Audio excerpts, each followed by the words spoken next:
Praise the lord. ప్రభు అయిన యేసుక్రీస్తు నామములో ఈ కార్యక్రమాలు వీక్షిస్తున్న మీ అందరికీ ప్రభు పేరిట శుభములు తెలియచేస్తున్నాం. దేవుని మహాకృపను బట్టి ఈ పూట పరిశుద్ధ గ్రంథములో నుంచి మరి కీర్తన గ్రంథము 38వ కీర్తన 3వ వచనం, నీ కోపాగ్ని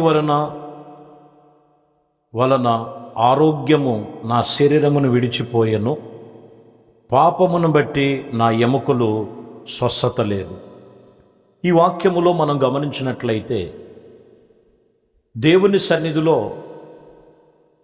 భక్తుడైనటువంటి దావీదు రాసినటువంటి కీర్తనలో ఏం కావాలి, ఏం అడుగుచున్నాడు మీరు గమనిస్తే, అయ్యా నీ దృష్టికి నేను పాపం చేశాను, నీ దృష్టికి నేను కోపాగ్ని వలన నా ఆరోగ్యము లేదు, నా శరీరములో నా ఎముకలలో ఏమాత్రము కూడా స్వస్థత లేదని చెప్తున్నమాట. కాబట్టి ఆయన స్వస్థపరచువాడు, ఆయన ఆరోగ్యం ఇచ్చేవాడు. ఈరోజు ఆయనకి లోబడకోకుండా కొందరు పాపములోనే ఉన్నారు, బలహీనతల్లోనే ఉన్నారు.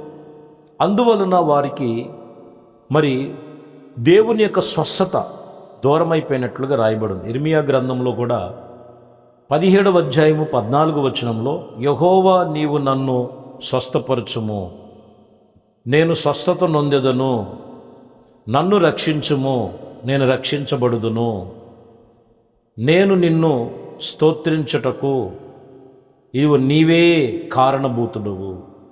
ఏమంటున్నాడు? స్వస్థపరచు, నేను స్వస్థపరచదను, నేను స్వస్థపడతా, నీవే నన్ను రక్షించు, నేను నిన్ను స్తోత్రించి నీవే ఆ స్తోత్రాలకు కారణభూతుడివి. ఈరోజు ప్రభువుని స్తోత్రించాలి. స్వస్థత ఆయన దగ్గరే ఉన్నది, రక్షణ ఆయన దగ్గరే ఉన్నది. ఆ లోకరక్షకుడైన ప్రభు అయిన యేసుక్రీస్తుని మనం ఎక్కడ దూరము కాక, ఎక్కడ ప్రభుని విడిచిపెట్టక, ఎక్కడ వ్యతిరేకమైనటువంటి తలంపులకు త్రోవ లేకుండా ప్రభుతో మనం చాలా జాగ్రత్తగా ఆత్మీయతలో కొనసాగించేటువంటి విషయం జాగ్రత్త కలిగి ఉండాలండి.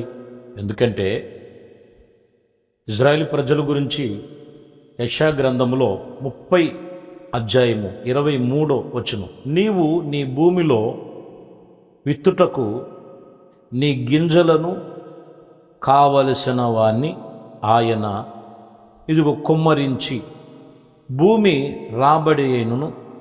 ఇక్కడ మీరు గమనించిన అది విస్తరించబడినట్లుగా చేసినప్పుడు ఆ దినమున నీవు పశువులు విశాలమైన గడ్డి మేటులను మేయును అని చెప్తాడు.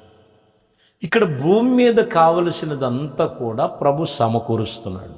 కావలసినదంతా విస్తారముగా, ఆహారమే కానీ, ద్రవ్యమే కానీ, సమృద్ధే కానీ, సమస్తమే కానీ ఆయనలో సమస్తమును కూడా కలిగి ఉన్నాయి. ఈరోజు మనం గమనించినట్లయితే ఆ సర్వశక్తి కలిగిన దేవుని సన్నిధిలో ఈరోజు మనము ఆత్మ సంబంధమైన విషయములలో చాలా జాగ్రత్తగా మనము అనుసరించి నడుచుకునే విషయంలో జాగ్రత్త కలిగిన వారమై ఉండాలని వాక్యం చెప్తుంది. కొన్ని విషయాల్లో మీరు గమనించినట్లయితే దేవుని సన్నిధిలో లోబడలేనటువంటి పరిస్థితి, కొన్ని పరిస్థితులు చూడండి దేవునికి విధి విరోధముగా చేసే పరిస్థితి.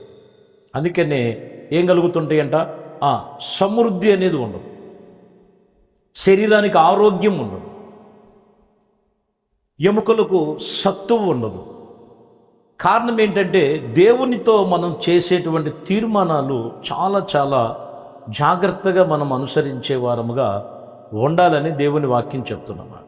కాబట్టి ఇక్కడ కూడా రాయబడినటువంటి విషయంలో ప్రియమైన దేవుని బిడ్డలారా, ప్రభు సన్నిధిలో మనం చాలా జాగ్రత్తగా ఆత్మీయతలో మనము జాగ్రత్తగా కాపాడుకునే వారముగా ఉండాలని వాక్యం చెప్తున్నాం. కాబట్టి దేవుని సన్నిధిలో రాయబడినటువంటి ఈ విషయంలో లూకా సువార్తలో 12వ అధ్యాయము 30వ వచనములో, ఈ లోకపు జనులు వీటిని గురించి వెతుకుచున్నారు, ఇవన్నీ కూడా మీకు కావలసినవని నీ తండ్రికి తెలుసు, పరమ తండ్రికి తెలుసు. సమస్తము ఏది అవసరమైనదో ప్రభుకు తెలుసు. కానీ ప్రభు దగ్గర ఏమున్నాయో నీకు తెలుసా? ఆ ప్రభులో పొందుకునే విధానం తెలుసా? ఆ ప్రభులో ఉన్న కార్యములు నువ్వు ఎలా చూడాలో, చవి చూడాలో తెలుసా? చాలామంది జీవితంలో ఇది లేదండి. కాబట్టి కొందరు జీవితంలో ఎలా ఉన్నాయంటే ఎండిన ఎముకల వలె స్వస్థత లేనటువంటి వారుగా కొందరు కనపడుతుంటారు. అందుకనే కీర్తన గ్రంథములో 121 కీర్తనలో దావీదు భక్తుడు అంటాడు, కొండల తట్టు నాకు కనులు నేను ఎత్తను, నాకు సహాయము ఎక్కడి నుండి వచ్చునో ఆయన వైపే నా కనులెత్తుతాను. నువ్వెవరి వైపు చూస్తున్నావు? నువ్వు దేవుని వైపు చూడు, సర్వశక్తి కలిగిన దేవుని వైపు చూడు. దేవుని సన్నిధులను నువ్వు ఆశీర్వదించబడే ఫలాలు ఉన్నాయి, ఆయన వైపే చూడు. నీకు సహాయం ఆయన యొద్ద నుండే వచ్చునని రాయబడు. మరొక మాటలో 9వ అధ్యాయంలో లూకాసు వార్తలో 11వ వచనములో జనసమూహమును అది తెలుసుకొని ఆయనను వెంబడించింది.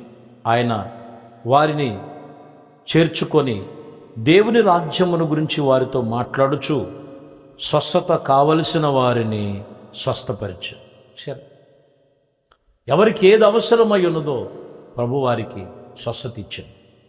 ఎందులో ఎప్పుడంట సమాజముగా ఆయన్ని వెంబడించినప్పుడు, దేవుడు మాటలకు చోటిచ్చినప్పుడు నీ హృదయములో, నీ ఆలోచనలో, నీ తలంపుల్లో ప్రభుకి చోటు. ప్రభు నీ మాట ఖచ్చితంగా అంగీకరిస్తాడు, నీ ప్రార్థన ఆలకిస్తాడు ఆయన. కాబట్టి ప్రభుకి నువ్వు చోటిచ్చినట్లయితే ఈరోజు ఈ మూలవాక్యములో కొందరు పాపం వలన ఆరోగ్యం కోల్పోతున్నారు, కొందరు పాపం వలన ఎముకలు క్షీణించిపోతున్నాయి, కొందరు పాపం వలన వాళ్ళకి సమృద్ధి కోల్పోతున్నారు, కొందరు పాపం వలన వాళ్ళకి కావలసినది ప్రభు వలన పొందుకోలేకపోతారు. అందుకనే సహాయం వచ్చే జీవము కలిగిన యేసు వైపు తిరుగు. వాక్యం చెప్తున్న మాట, సమాజముగా ఎప్పుడైతే యేసుని వెంబడించారో వారికి కావలసినదంతా ప్రభు దగ్గర ఉన్నది, అది పొందుకున్నారు, అది కనులారా చూశారు. నీ జీవితంలో ముందెన్నడూ లేని అద్భుతమైన ఆశ్చర్య కార్యాలు ప్రభులో ఉన్నాయి. కాబట్టి మనుషుల మాటలు కాదు, ఇది జీవము కలిగిన దేవుని వాక్యపు మాటల్లో నీవు ఆత్మ సంబంధముగా దేవుని సన్నిధిలో సరిచేసుకో. అన్ని విషయాల్లో దేవుడు నిన్ను దీవించి ఆశీర్వదించి సమృద్ధిగా, ఆరోగ్యముగా, ఆత్మ సంబంధముగా దేవుడు నిన్ను నిలబెట్టి ఆయన కృపలో నిన్ను స్థిరపరచునుగాక. ఆమె ప్రార్థన చేసుకో. పరిశుద్ధుడా, ప్రేమ కలిగిన తండ్రి, దయగలిగిన మా ప్రభువా, మీ శ్రేష్టమైన పరిశుద్ధ నామమును బట్టి మీకు వందనాలు, స్తోత్రాలు. మీ కృప, దయ, సంకల్పమును బట్టి ఇచ్చినటువంటి మాకిచ్చిన ఈ పరమ యెరూషలేము ప్రార్థన పరిచర్య, నిత్యకృప అనే కార్యక్రమాన్ని వీక్షిస్తున్న ప్రతి కుటుంబాన్ని మీ చేతుల్లో సమర్పిస్తాం. వారిని, వారి కుటుంబాన్ని తిరిగి నాయన వారిని ఆశీర్వదించి దీవించి అధికమైన మేలు, అధికమైన కృపతో నింపి సహాయం చేసి సమస్తమును మీకు అప్పగిస్తాం. మీరే కార్యములు జరిగించు. ఘనత, మహిమ, ప్రభావాలు మీకే పొందుకోండి. యేసుక్రీస్తు నామములో ప్రార్థించి వేడుకొంచున్నాము తండ్రి. ఆమేన్. ప్రభు మిమ్మల్ని దీవించి ఆశీర్వదించును. ఆమేన్.